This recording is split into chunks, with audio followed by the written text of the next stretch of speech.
इस वीडियो में बात करेंगे कि इंडिया में प्रॉपर्टीज इतनी एक्सपेंसिव क्यों हो रही हैं।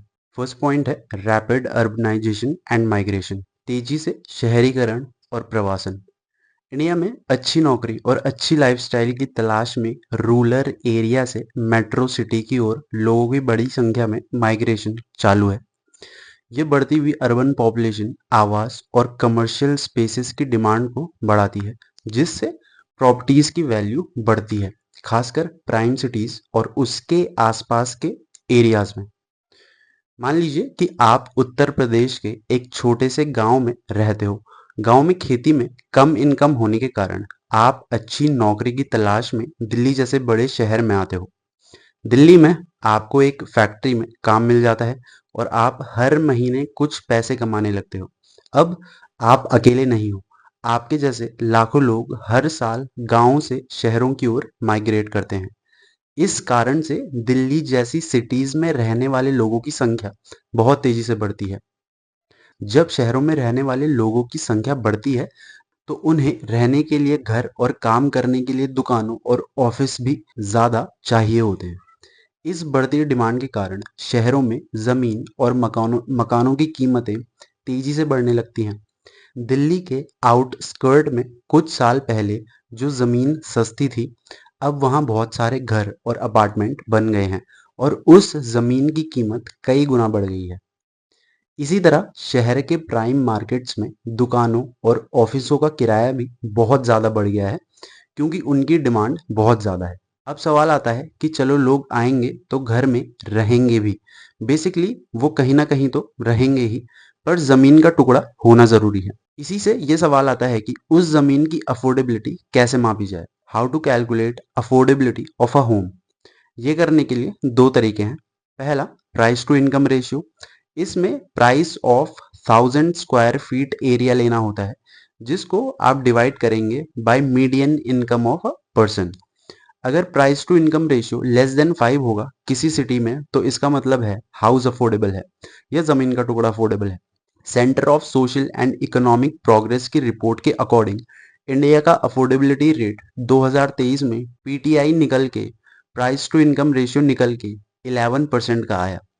और कहाँ हम लेस देन 5 की बात कर रहे हैं। ये नंबर एवरेज इंडिया का है, मतलब नॉन मेट्रो सिटीज का नहीं, बल्कि एवरेज इंडिया का। मेट्रोपॉलिटन सिटीज में ये नंबर उनकी लोकेशन और डेवलपमेंट के आधार पर और भी ज्यादा है। जैसे कि मुंबई में पीटीआई 40% का है। अफोर्डेबिलिटी रेट निकालने का दूसरा तरीका है ईएमआई टू इनकम रेशियो। ये निकलता है ईएमआई को मीडियन इनकम से डिवाइड करने पर। अगर इसका रेशियो लेस देन 50% आएगा तो घर अफोर्डेबल माने जाएंगे। मगर मैजिक ब्रिक्स की 2024 की एक रिपोर्ट के अनुसार ये रेशियो अब 61% हो गया है, जो 2020 में 46% था। और ये रेशियो इंडिया की मेट्रोपॉलिटन सिटीज का मुंबई में 116% है, दिल्ली में 82% है, गुड़गांव में 62% है, हैदराबाद में 61% है, अहमदाबाद और चेन्नई में 41% और कैलकाटा में 47%। नेक्स्ट और दूसरा पॉइंट है limited supply and high demand, सीमित आपूर्ति और उच्च मांग। मेजर अर्बन एरियाज में खासकर तुरंत रहने लायक प्रॉपर्टीज की सप्लाई अक्सर बढ़ती डिमांड के साथ तालमेल बिठाने में मुश्किल होती है। ये सप्लाई और डिमांड का इम्बैलेंस प्रॉपर्टीज की प्राइसेस बढ़ने का एक कारण ये भी है। डेवलप्ड अर्बन सेंटर्स में जमीन की कमी इस प्रॉब्लम को और बढ़ा देती है। मान लीजिए कि मुंबई में एक पॉश इलाके में केवल 100 फ्लैट तुरंत रहने के लिए तैयार हैं, लेकिन उस इलाके में ऐसे फ्लैट खरीदने के इच्छुक, मतलब उन फ्लैट्स की डिमांड, बायर्स की डिमांड 500 परिवार की है। यहाँ ऑलरेडी तैयार फ्लैटों की सप्लाई लिमिट केवल 100 है, जबकि उन्हें खरीदने वालों की डिमांड बहुत ज्यादा है, 500 परिवार की। इस सिचुएशन में सेलर इन लिमिटेड फ्लैट्स के लिए ज्यादा पैसे वसूल कर सकते हैं, क्योंकि लोग ज्यादा हैं, परिवार ज्यादा हैं और फ्लैट्स कम। ऐसे में बायर्स के बीच अपना मनपसंद फ्लैट पाने के लिए कंपटीशन पैदा हो जाएगा। इसके अलावा मुंबई जैसे बड़े शहरों में नई जमीन मिलना बहुत मुश्किल है। इस जमीन की कमी के कारण फ्यूचर में भी ज्यादा संख्या में नए घर बनाना चैलेंजिंग होगा, जिससे जो प्रॉपर्टीज ऑलरेडी कंस्ट्रक्टेड हैं उनकी कीमतें और भी बढ़ सकती हैं। मेन बात इन्फ्लेशन का बढ़ना नहीं है। इन्फ्लेशन अगर बढ़ता है तो हमारी सैलरी भी तो बढ़ जाती है। लेकिन 1991 से 2021 2021 तक इन्फ्लेशन 6% के हिसाब से बढ़ा है ईयर ऑन ईयर, और हाउसिंग सेक्टर 9.3% के हिसाब से बढ़ा है year on year. Means housing sector inflation से ज्यादा बढ़ रहा है। पर ऐसा क्यों? ऐसा इसलिए क्योंकि डिमांड और सप्लाई का डिसबैलेंस होना है। डिमांड और सप्लाई डिसबैलेंस होना, इंडिया में सिर्फ 28% सिटीज हैं जहां सरकार द्वारा अप्रूव्ड मास्टर प्लान कंस्ट्रक्शन के लिए हैं। लेकिन हम मास्टर प्लान तो बना लेते हैं, बट उसकी टाइमलाइन और कितना पैसा उस प्रोजेक्ट में लगना है उसे इवैल्यूएट नहीं करते, जिसके कारण बड़े बड़े बिल्डर्स बल्क में लैंड का हिस्सा तो खरीद लेते हैं और धीरे धीरे प्रॉपर्टीज सेल करते हैं। जैसे किसी बिल्डर ने 15,000 एकड़ एक साथ खरीद लिया, बट अब वो 2 एकड़ में ही सप्लाई करेगा, यानी 2 एकड़ जमीन का हिस्सा ही उसी हिस्से को फ्लैट्स बनाने में यूज करेगा और उसी हिस्से को आगे सेल भी करेगा। बाकी का हिस्सा, बाकी का 13,000 एकड़ हिस्सा उसके पास अभी भी वैसे ही रखा हुआ है। तो इससे कंपटीशन बढ़ जाता है बायर्स के बीच, एंड देन सेलर अपने हिसाब से प्राइस डिसाइड करता है। यहाँ पे सप्लाई कम हो गई और डिमांड तो ऑलरेडी ज्यादा ही है। दूसरा कारण है शैडो इकोनॉमी, यानी जिसे भूमिगत अर्थव्यवस्था या छुपी हुई अर्थव्यवस्था भी कहते हैं। ये अर्थव्यवस्था उन सभी आर्थिक गतिविधियों को दर्शाती है जो सरकार की नजरों से छिपी होती है। इसका मतलब है कि इन गतिविधियों पर टैक्स नहीं दिया जाता और ये सरकारी नियमों और कानूनों के दायरे से बाहर होती हैं। आसान भाषा में कहें तो ये एक ऐसा समांतर अर्थव्यवस्था है जिसके बारे में सरकार को कोई ऑफिशियल इंफॉर्मेशन नहीं होती। बेसिकली ये ब्लैक मनी होती है जिसको टैक्स से बचाया जाता है। ये माना जाता है कि इंडिया में शैडो इकोनॉमी काफी बड़ी है। ये देश के एक बड़े एग्रीकल्चर सेक्टर और अनऑर्गेनाइज्ड लेबर की हाई रेट्स के कारण है। स्टडी के अकॉर्डिंग इंडिया में लगभग 93% एम्प्लॉयड अनऑर्गेनाइज्ड सेक्टर में है, जो शैडो इकोनॉमी का एक बड़ा हिस्सा है। इकोनॉमिस्ट्स के वेरियस एस्टिमेट्स के अकॉर्डिंग इंडिया की शैडो इकोनॉमी का जीडीपी का 20% से लेकर 50% या उससे भी ज्यादा हो सकता है। ये जो ब्लैक मनी है वो हाउसिंग सेक्टर में ही जाती है, इसलिए वहां डिमांड ज्यादा बढ़ जाती है। इसका तीसरा कारण है higher vacancy rate, lower rental rate. लोगों के हिसाब से घर बहुत खाली पड़े हैं, लेकिन ओनर्स अपने घर रेंट में नहीं देना चाहते। वो सोचते हैं कि अगर किराएदार अपनी मनमानी करने लगे और घर को ना छोड़े हमारे कहने पे, तो घर उनका हो सकता है, और इस चीज के लिए इतने स्ट्रिक्ट नियम भी नहीं है। इंडिया में 1 करोड़ घर खाली हैं और वहीं सेम अमाउंट में 1 करोड़ अफोर्डेबल हाउसेस की शॉर्टेज भी है। यहाँ पे भी हमारी सप्लाई कंस्ट्रेन हो जाती है। आजकल ज्यादातर लोग रेंट में नहीं रहना चाहते, उसके बजाय वो अपना घर खरीदना चाहते हैं, चाहे वो छोटा ही क्यों ना हो, लेकिन रेंट में नहीं रहना चाहते। इसी कारण अगेन डिमांड बढ़ जाती है और सप्लाई तो पहले से ही बिल्डर्स ने कंस्ट्रेन करके रखी हुई है। नेक्स्ट और थर्ड पॉइंट है राइजिंग कंस्ट्रक्शन कॉस्ट, बढ़ती निर्माण लागतें। आपने शायद ये फील किया होगा कि आजकल नए घर और फ्लैट पहले से कहीं ज्यादा महंगे हो गए हैं। क्या आपने कभी सोचा है कि इसका कारण क्या है? इसकी एक बड़ी वजह कंस्ट्रक्शन में इस्तेमाल होने वाले जरूरी कच्चे माल की कीमतों का बढ़ना भी है। सोचिए, किसी भी बिल्डिंग को बनाने के लिए सीमेंट, स्टील और मजदूरों की जरूरत होती है। पिछले कुछ टाइम से इन सभी की कीमतों में काफी उछाल आया है। सीमेंट, जो किसी भी कंक्रीट स्ट्रक्चर का बेस है, उसकी कीमतें, उसकी प्राइसेस लगातार बढ़ रही हैं। इसी तरह स्टील, जो बिल्डिंग को स्ट्रॉन्ग होल्ड देता है, वो भी महंगा हो गया है। और हाँ, स्किल्ड लेबर्स और मिस्त्रियों की डेली वेज यानी कि दिहाड़ी भी बढ़ गई है। जब इन बेसिक चीजों की कॉस्ट बढ़ती है तो स्वाभाविक सी बात है, जो नए घर या बिल्डिंग्स बन रही हैं उनकी कॉस्ट भी बढ़ जाती है। इसीलिए बिल्डरों को मजबूरन अपनी प्रॉपर्टीज की कीमतें बढ़ानी पड़ती हैं। सिर्फ यही नहीं, हमारी अर्थव्यवस्था में जो महंगाई है उसका भी इस पर असर पड़ता है। जब आमतौर पर हर चीज महंगी हो रही है तो इसका असर कंस्ट्रक्शन इंडस्ट्री पर भी पड़ता है। ट्रांसपोर्टेशन का खर्च, कंस्ट्रक्शन के दौरान काम में आने वाली बिजली का खर्च और दूसरे जरूरी खर्च भी बढ़ जाते हैं। जिससे कंस्ट्रक्शन की कुल कॉस्ट और भी ज़्यादा हो जाती है। तो अगली बार जब आप किसी नई प्रॉपर्टी की बढ़ी हुई कीमतें देखें तो समझ जाइएगा कि इसके पीछे सीमेंट, स्टील और लेबर्स की बढ़ती कॉस्ट के साथ साथ इन्फ्लेशन में मौजूद महंगाई भी एक बड़ा कारण है। नेक्स्ट और फोर्थ पॉइंट है इम्पैक्ट ऑफ इंफ्रास्ट्रक्चर डेवलपमेंट। बुनियादी ढांचे का विकास और जमीन की गुणवत्ता। सोचिए अगर आपके शहर में एक नई मेट्रो लाइन बन जाए, इससे क्या होगा? सबसे पहले आपके ट्रैवल का टाइम कम हो जाएगा। आप ट्रैफिक जाम में फंसे रहने के बजाय आराम से और तेजी से पॉइंट ए से पॉइंट बी पहुंच जाओगे। ये ना केवल आपका टाइम बचाएगा बल्कि आपके स्ट्रेस को भी कम करेगा, जिससे आपकी लाइफ की क्वालिटी में सुधार होगा। और इसी तरह एक नया हवाई अड्डा बनने से दूसरे शहरों और देशों से जुड़ना आसान हो जाएगा। बिजनेसेस और ट्रैवल को बढ़ावा मिलता है और लोगों के लिए नए अवसर, नए नई अपॉर्चुनिटी खुलती हैं।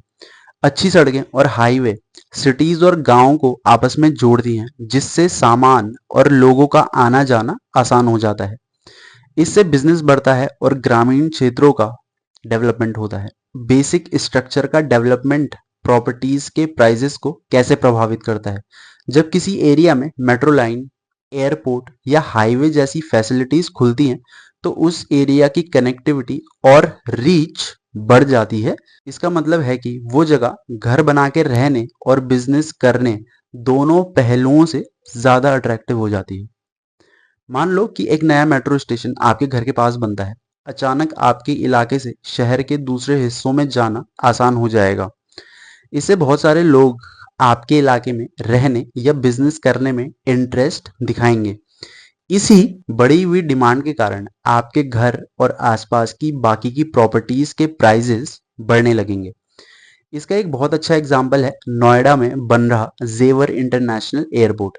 अभी ये एयरपोर्ट पूरी तरह से बना भी नहीं है, लेकिन इसके आसपास के एरियाज में पहले से ही प्रॉपर्टीज की कीमतों में काफी बढ़त देखी जा रही है। क्यों? क्योंकि लोगों को पता है कि एक बार जब एयरपोर्ट चालू हो जाएगा तो इस जगह की कनेक्टिविटी बहुत बढ़ जाएगी, जिससे ये रहने और बिजनेस करने के लिए एक इम्पोर्टेंट सेंटर बन जाएगा। इसी वजह से इन्वेस्टर्स और बायर्स अभी से यहाँ प्रॉपर्टी में इंटरेस्ट दिखा रहे हैं। नेक्स्ट और फिफ्थ पॉइंट है economic growth and disposable income. Historically, India's economic growth has been a major driver of a property prices. जब देश की अर्थव्यवस्था बढ़ती है तो ज्यादा नौकरियां बनती हैं और लोगों की सैलरी भी बढ़ती है। जरा सोचिए ना, अगर आपके पास ज्यादा पैसे हों तो आप क्या करेंगे? जरूर आप अपनी जरूरतों और इच्छाओं को पूरा करने की कोशिश करेंगे, जिसमें अपना घर खरीदना भी शामिल हो सकता है। बढ़ी हुई इनकम को ही हम प्रयोज्य आय कहते हैं, यानी वो पैसा जो खर्च करने के लिए अवेलेबल है। जब ज्यादा लोगों के पास ज्यादा डिस्पोजेबल इनकम होती है तो वे ज्यादा प्रॉपर्टी खरीदना चाहते हैं, जिससे डिमांड बढ़ती है और कीमतें ऊपर जाती हैं। मान लीजिए कि एक टाइम था जब एक शहर में लोगों की एवरेज इनकम कम थी और प्रॉपर्टी की कीमतें भी कम थी। लेकिन जैसे जैसे उस शहर में नई कंपनियां आई और लोगों को अच्छी जॉब्स मिली तो उनकी इनकम बढ़ी भी। अब ज्यादा लोग अपना घर खरीदने में सक्षम हो गए। इस बढ़ी हुई डिमांड के कारण उन्हीं प्रॉपर्टीज की कीमतें तेजी से बढ़ गई जो पहले सस्ती थी। अब बात करते हैं 2025 की। अनुमान है कि इस साल इंडिया की इकोनॉमिक डेवलपमेंट की स्पीड थोड़ी कम हो सकती है। इसका मतलब है कि इकोनॉमी जितनी तेजी से पहले बढ़ रही थी उतनी तेजी से शायद ना बढ़े। लेकिन ये याद रखना जरूरी है कि अर्थव्यवस्था अभी भी बढ़ रही है। इसका मतलब है कि प्रॉपर्टीज की कीमतों में कुछ हद तक बढ़ोतरी अभी भी हो सकती है। खासकर जो महंगी और पॉश प्रॉपर्टीज हैं उनकी कीमतें बढ़ने की पॉसिबिलिटी ज्यादा है। ऐसा इसलिए है क्योंकि इनको अक्सर अमीर लोग खरीदते हैं जिन पर इन्फ्लेशन का उतना असर नहीं होता। इसीलिए उनके पास इन्वेस्ट करने की क्षमता बनी रहती है। नेक्स्ट पॉइंट की हम बात करेंगे influence of black money, unaccounted wealth. मान लो कि आप अपनी एक पुरानी प्रॉपर्टी बेचना चाहते हो और आपकी प्रॉपर्टी की असली कीमत मार्केट के हिसाब से 50 लाख रुपए है। अब एक बायर आता है और उसके पास कुछ ऐसा पैसा है जिसका कोई हिसाब किताब नहीं है, यानी कि ब्लैक मनी। अब आप ज्यादा पैसे के लालच में बायर से कहते हो कि आप, यानी कि सेलर, आप 30 लाख रुपए, चेक से लोगे जिसका वो हिसाब दिखाएंगे, और बाकी के 20 लाख रुपए नगद में लोगे जिसका कोई रिकॉर्ड नहीं होगा ऑब्वियसली। इस तरह प्रॉपर्टी की असल कीमत 50 लाख रुपए होने के बावजूद बायर उसे 70 लाख रुपए में खरीदता है, जिसमें 20 लाख रुपए ब्लैक मनी है। अब आपके इलाके में जो भी नेक्स्ट प्रॉपर्टी बिकेगी, बेचने वाले सोचेंगे कि उन्हें भी ज्यादा पैसे मिलने चाहिए, क्योंकि हाल ही में एक प्रॉपर्टी 70 लाख रुपए में बिकी है। इस तरह ब्लैक मनी के कारण भी प्रॉपर्टीज की कीमतें बढ़ जाती हैं। इसे एक एग्जाम्पल से और समझते हैं। एक यंग कपल है, प्रिया और राहुल, अपना पहला घर खरीदना चाहते हैं। उनकी कंबाइंड इनकम इतनी है कि वे 60 लाख रुपए तक का लोन ले सकते हैं और कुछ अपनी सेविंग्स मिलाकर लगभग 70 लाख रुपए तक का घर वो खरीद सकते हैं। लेकिन उस इलाके में जहां वे घर खरीदना चाहते हैं, प्रॉपर्टी की कीमतें पहले से ही ब्लैक मनी के कारण 80 से 90 लाख रुपए तक पहुंच गई हैं।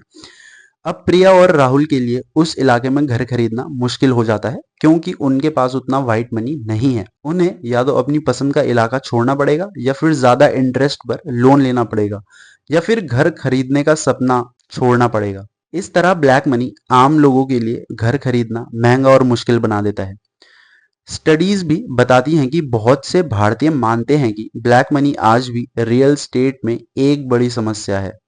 सरकार के कई प्रयासों के बावजूद भी कुछ लोग अभी भी गैरकानूनी तरीके से कमाए गए पैसों को प्रॉपर्टी में लगाते हैं, जिससे कीमतें आसमान छूती हैं और ईमानदार टैक्स पेयर्स और पहली बार घर खरीदने वाले लोगों के लिए मुश्किलें पैदा होती हैं। अब बात करेंगे लास्ट और 7th पॉइंट की, जो कि है गवर्नमेंट पॉलिसीज एंड रेगुलेशन। सबसे पहले बात करते हैं कराधान यानी टैक्स की। सरकार प्रॉपर्टी पर कई तरह के टैक्स लगाती है। जब आप कोई प्रॉपर्टी खरीदते हैं तो आपको स्टैंप ड्यूटी भरनी होती है। ये एक तरह का टैक्स है जो प्रॉपर्टी के कागजात को कानूनी रूप से मान्य करने के लिए सरकार को देना होता है। अब सोचिए, अगर किसी एरिया में स्टैंप ड्यूटी बहुत ज्यादा है तो प्रॉपर्टी खरीदना महंगा हो जाएगा, है ना। इससे क्या होगा? इससे ये होगा कि शायद कम लोग प्रॉपर्टी खरीदने में इंटरेस्ट दिखाएं, जिससे कीमतों पर थोड़ा दबाव आ सकता है। दूसरी तरफ सरकार कुछ ऐसी पॉलिसीज भी ला सकती है जिससे प्रॉपर्टी खरीदना सस्ता हो जाएगा। जैसे कि अगर सरकार प्रॉपर्टी टैक्स कम कर दे तो लोगों के लिए प्रॉपर्टी रखना थोड़ा आसान हो जाएगा। अब बात करते हैं भूमि उपयोग और विकास के नियमों की। सरकार ये तय करती है कि किस जमीन का इस्तेमाल किस तरह से किया जा सकता है। क्या कहीं पर सिर्फ घर बन सकते हैं, कहीं पर फैक्ट्रियां लग सकती हैं, या कहीं पर खेती की जा सकती है। अगर सरकार किसी एरिया को रेजिडेंशियल एरिया घोषित करती है और वहां पर ज्यादा कंस्ट्रक्शन करने की अनुमति देती है, तो उस एरिया में ज्यादा घर बनेंगे, जिससे शायद कीमतों में स्टेबिलिटी आए या थोड़ी कमी हो सकती है। वहीं अगर सरकार किसी एरिया में कंस्ट्रक्शन को लेकर बहुत सख्त नियम बना दे तो नए घरों की सप्लाई कम हो जाएगी, और अगर डिमांड ज्यादा रही तो कीमतें बढ़ सकती हैं। सरकार लोगों को घर खरीदने के लिए प्रोत्साहित भी कर सकती है। आपने सुना होगा कि होम लोन के लिए प्रिंसिपल अमाउंट पर टैक्स में छूट मिलती है। ये एक ऐसी पॉलिसी है जिससे लोगों को घर खरीदने में फायदा होता है। जब ज्यादा लोग घर खरीदने के लिए प्रेरित होते हैं तो प्रॉपर्टी की मांग बढ़ती है और कीमतें भी बढ़ सकती हैं। हाल ही में 2025-26 के सेंट्रल बजट में भी कुछ ऐसे उपाय, कुछ ऐसे सोल्यूशन किए गए जिनका मकसद प्रॉपर्टी की डिमांड को बढ़ाना है और उसे लोगों के लिए और ज्यादा किफायती बनाना है। जैसे कि होम लोन के प्रिंसिपल रीपेमेंट पर सेक्शन 80C के तहत लिमिट को बढ़ाना और किफायती आवास परियोजनाओं पर जीएसटी कम करना है। विद दैट सेड दोस्तों, अगर वीडियो पसंद आया हो तो वीडियो को लाइक, शेयर, चैनल को सब्सक्राइब करना ना भूलें। More informative content is on the way. Thanks for watching. और नेक्स्ट वीडियो में हम बात करेंगे कुछ ऐसे हिडन फीसेस के बारे में जिनसे आपके डेली एक्सपेंसेस बढ़ जाते हैं।